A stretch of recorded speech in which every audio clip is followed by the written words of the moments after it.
달러 가치가 폭등했다. 또 킹달러 된다고, 이 말이 우리가 예의주시해야 되는 말 같습니다. 왜냐하면 말입니다. 연초 첫 일주일 동안 달러 인덱스 상승률입니다. 1.9%입니다. 1.9%. 연초 첫 일주일 동안 달러 가치가 올라갔다는 뜻이에요. 굉장히 많이 올라갔다는 뜻이에요. 1.9%라는 숫자는요, 10년 내 최고치입니다. 10년 내 최고치. 그렇기 때문에 달러 가치가 폭등했다는 말이 틀리는 말이 아니라는 뜻입니다. 실질적으로도 지수를 보면요, 2024년 첫 일주일 1.9%입니다. 10년 전으로 돌아가니까 2015년에 1.9%였습니다.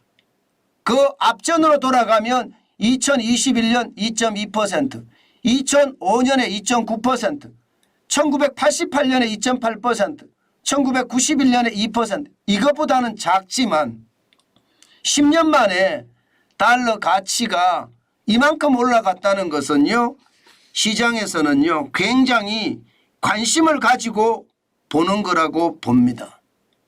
그만큼 시장에서는요 달러의 가치가 떨어진다 이렇게 예상을 했는데 연초 첫 일주일은요 그렇지 않다는 뜻이에요. 지금까지 말입니다. 미국의 금리가 떨어진다. 올해만 하더라도 미국의 중앙은행은요 3번을 떨어뜨린다. 또 시장에서는 6번을 떨어뜨린다. 이런 말들이 굉장히 많았잖아요. 그러면서 달러 가치가 계속해서 떨어졌습니다. 금리를 내린다는 이야기는 여러분도 아시는 것처럼 달러를 더 많이 빌릴 수 있다는 이야기거든요. 그러면 시중에 달러가 더 많이 나온다는 이야기죠. 그러면 달러가 더 많이 나오면 달러의 가치는 그만큼 떨어진다는 이야기잖아요.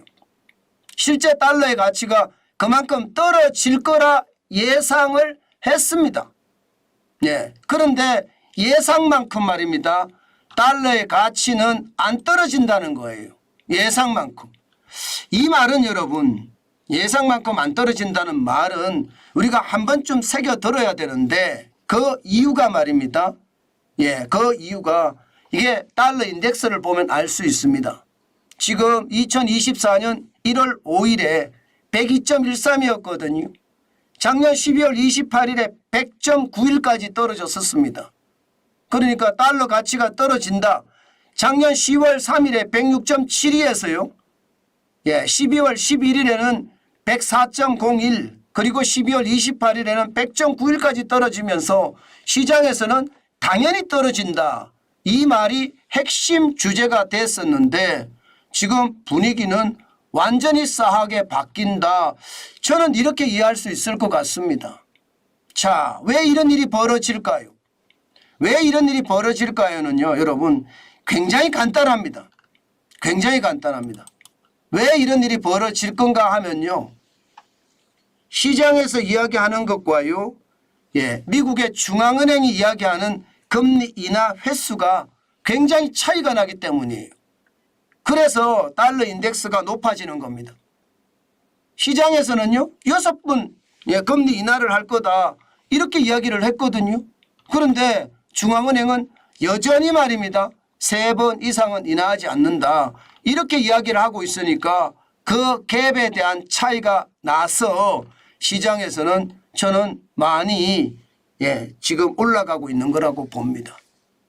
자, 그러면 지금 노동시장이 어떤지를 우리가 고민을 해봐야 되거든요. 미국의 노동시장이 어떤지. 이게 노동시장을 보면 경기가 어떻게 돌아가는지를 정확하게 꿰뚫을 수가 있습니다. 그런데 지금 노동시장이 예상하고는 완전히 다릅니다. 많은 사람들이 노동시장 자체가 좀 꼬꾸라질 거다 이렇게 예상을 했거든요. 그런데 노동시장을 보면 지금 뭐 화랑이라고 얘기해도 틀리지가 않습니다. 노동시장이. 노동시장을 보면 뭐 혼란스럽기는 해요. 어디서 나오는 지표마다 다 다르기 때문에 발표하는 지표마다 다 다르기 때문에 혼란스럽기는 합니다. 그러나 대표적인 지표로 볼 때는 이 지표를 보거든요. 비농업 고용 인구 12월에 21만 6천 명이에요. 경기가 좋다는 뜻이에요. 자, 경기가 좋다는 뜻이면 여러분 금리가 어떻게 될까요? 쉽게 인하를 안 할 수 있습니다. 다시 말해서 물가는 올라가고 있는 상태고요. 경기는 좋은데 굳이 말입니다. 금리를 인하시켜서 그것도 조기에 인하시켜서 경기를 부양할 이유가 없다는 뜻입니다. 그런 상황을 감안을 해보면 뭐 당연히 말입니다. 고금리가 길게 간다예요. 고금리가 길게 간다고 생각이 드니까 이게 뭐 당연히 말입니다. 달러 인덱스가 올라가는 거다. 이렇게 보면 저는 무방하다고 생각을 합니다. 제가 또 킹달러 된다고 하면서 물음표를 달았잖아요. 이게 킹달러라고 하면요. 적어도 말입니다. 10월 3일에 106.72까지 올라가는 것. 이 정도가 킹달러다. 다시 말해서 달러와 6개 통화, 유로화, 엔화, 파운드화, 영국이죠. 캐나다 달러나 스웨덴의 크로네나 스위스의 프랑 이렇게 6개거든요. 이 6개 달러 대비 6개 통화 대비 달러의 가치를 나타내는 게 달러 인덱스인데 6개 통화가 지금 달러보다는 약하다는 뜻이잖아요. 그러니까 100이 넘으면 달러가 더 강하다는 뜻이거든요. 그러면 킹달러가 될 것인가? 거기에 대한 생각을 우리가 해봐야 되는데 금리가 인하하기 시작하면요. 킹달러가 될 수는 없습니다. 그만큼 말입니다. 강달러는 될지언정 킹달러까지 가기는 쉽지 않다. 저는 그렇게 생각합니다. 문제는 지금 전문가들 중에는요. 미국이 적정금리가 아니다. 지금 금리보다 더 올려야 된다. 그래야지 물가를 잡을 수 있다. 이렇게 말하는 사람이 생기기 시작했어요. 테일러 준칙을 만든 스탠포드인가요? 테일러 교수는요. 당연히 적정금리가 아니다. 물가를 떨어뜨리기 위해서는 금리를 올려야 된다. 이렇게 이야기한단 말입니다. 그것을 감안을 해보면요. 저는 달러가 당분간은요. 이게 쉬 떨어지지는 않을 것 같습니다. 다시 말해서 미국의 금리 인하 속도가 점점 뒤로 밀리고요.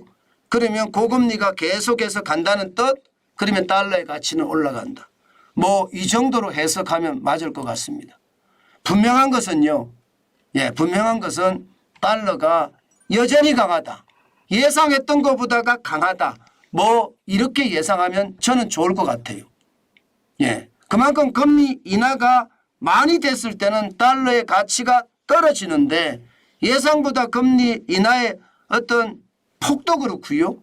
또 시기도 그렇고요. 횟수도 그렇고요. 생각보다 시장에서 예상했던 생각보다 작다. 그렇기 때문에 달러의 가치는 더 올라가고 환율은 더 강하게 나타날 수밖에 없다. 저는 그렇게 결론 내리고 싶습니다. 그만큼 말입니다. 강달러의 상황은 계속될 수 있다는 이야기니까 저는 한 번쯤 말입니다. 달러에 대한 생각을 해야 되고요. 또 기회가 있으면요. 기회가 있으면 이게 1,300원 지금 넘어섰잖아요. 1,300 한 13원 정도 갑니다. 그러면 이럴 때는 내가 분할해서 매도하는 것도 방법이다. 뭐 그런 생각도 하시는 게 어떨까 싶어요. 저는요. 저는 유튜브를 하기 때문에 달러를 계속 들어오잖아요. 많지는 않지만 저는 계속 분할 매도 해가고 있습니다. 그게 저에게는 더 유리하다고 판단했기 때문입니다. 저는 그렇다는 말씀을 올립니다.